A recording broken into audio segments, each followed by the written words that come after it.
So because we are only a few days away now from the release of the next Zombies map modded Toten, as you would expect, Treyarch are starting to make some small changes in the game through patches and updates so that we are ready for the next Zombies map. And if you play Zombies regularly, you may have noticed quite a big change happened in Zombies. I think it was around about a month ago now, which was to do with the health and the high rounds, pretty much making the game a lot harder and for some people even unbearable. I know a few friends of mine that haven't touched Zombies since that update just because it wasn't fun or it became more of a chore. But luckily for anyone who was feeling that way, yesterday Treyarch announced over on Twitter there are some brand new Zombies gameplay updates that will be coming next week. They'll be tweaking the zombie health cap, the enemy armor durability, sniper damage, stock ammo buffs. They're also buffing the damage for pack-a-punch melee weapons, along with damage to equipment, support and field upgrades. So a bunch of just general life improvements. These should make the game a lot more bearable again, and bearing in mind most of these changes are for the high round community, although if you just play Zombies normally, a lot of this is still going to affect you. But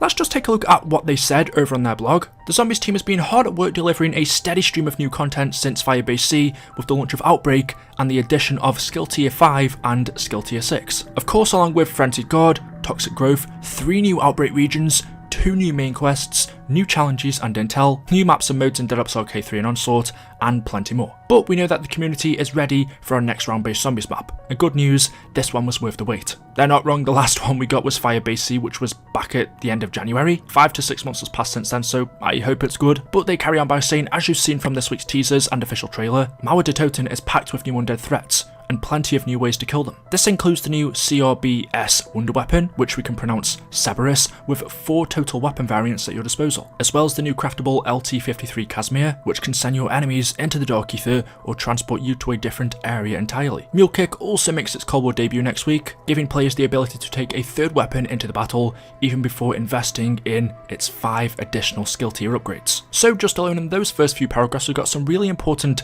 stuff coming to Cold War. The Wonder Weapon, which has 4 different variants, a new craftable item called the LT-53 Casimir, which sounds like it's pretty much the Gersh device. You throw it, zombies get sucked into it, and you can also go into it yourself and it will teleport you to a different area of the map. And the other new main thing is Mule Kick. As they say, we know it gives you 3 weapons, but in Cold War, since we can upgrade our perks a total of 5 times, that means it will have 5 other abilities that it can give you. We don't know what they are yet, but I'm definitely interested to find out. As to what actual gameplay and life improvement changes they're making to the game, well, they say with the launch of Season 4 Reloaded on July the 15th, we'll be making several fundamental changes to enemy health caps, armor durability, sniper rifle critical and max damage, pack-a-punched melee weapon damage, and damage scaling for equipment, support and field upgrades to turn you into an even more badass undead killing machine. Looking at these changes specifically, the first one, which I think is the most important, is they're reducing enemy health caps for the zombies, specials, elites and the HVTs. Now like I said, for me, not being such a high round player, this won't affect me as much,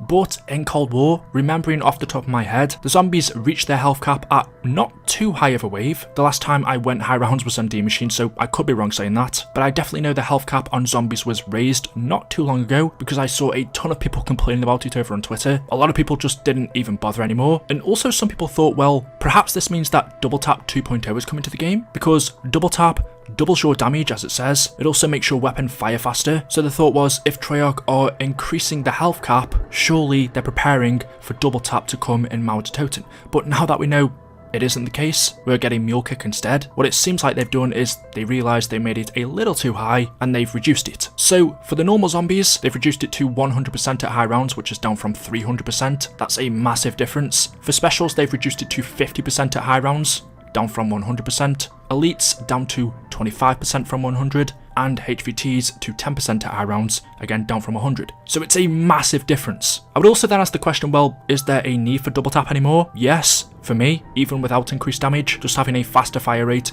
makes killing zombies more fun. So I'd love to see double tap. It was leaked a long time ago. Hopefully we'll see that by the end of the game. But just looking at some other changes, they've reduced health of armor for medium and heavy zombies by 30%. They've also buffed sniper rifle critical damage multipliers, stock ammo and max damage. This one's interesting because I rarely ever use snipers in zombies. I always use shotguns in Cold War, maybe the M16 now and again or the ray gun. The snipers, in my opinion, unless you're doing challenges, are nowhere near viable enough. They're not good, so maybe this change will help. And for the last two, they've buffed melee weapon Pack-a-Punch and triple Pack-a-Punch damage multipliers, and also equipment, support and field upgrades, which is Frost Blast and Energy Mine, will now scale their damage evenly. Equipment and support will now be more consistent in their ability to kill enemies, and lethal equipment and ground-based support will see an increase in damage in many instances. So again, some nice little lifestyle improvements. When Cold War Zombies first came out, I used score streak support all the time. Now that we've gone on through, I don't feel like I use them as much. Anything from the craftable bench, most of the time I just forget about. So if they're more effective, maybe I'll remember to get them more.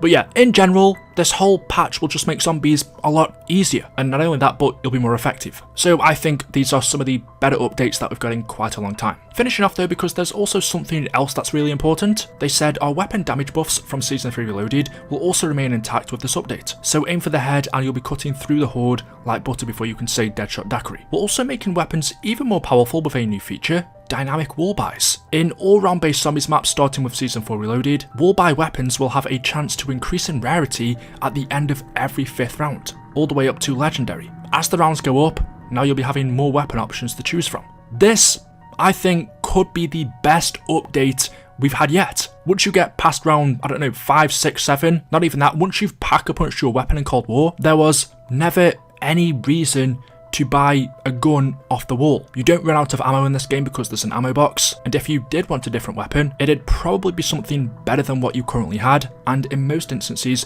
you can only get that from the mystery box, making wall weapons totally irrelevant. Past the first few rounds, they were absolutely pointless, so with this change, now that weapons are dynamic on the wall, the higher up in rounds you go, those weapons on the wall also get better. So no longer on round 20 are you gonna purchase a shotgun and it's awful. You can now purchase one, it will be purple rarity for example, and it will match killing the zombies on round 20. I don't know what the math is, but every 5 rounds the rarity of weapons increases. Surely that means then by the time you get to round 25, every weapon on the wall will be legendary rarity. And there are cases when I'm playing in game where I'm at round 25 and I don't even have a legendary weapon in my hand yet. So if I can now just get one off the wall without having to waste my scrap, that seems like a very good deal. And the final thing, they've just mentioned some featured playlists. We have Outbreak, Firebase C, D-Machine, Crank 2, No Time to Crank, Dead Ops Arcade First Person, Dead Ops Arcade, and then for the PlayStation, which if you haven't tried these by the way, you definitely have to, we have Onslaught, Onslaught Collateral,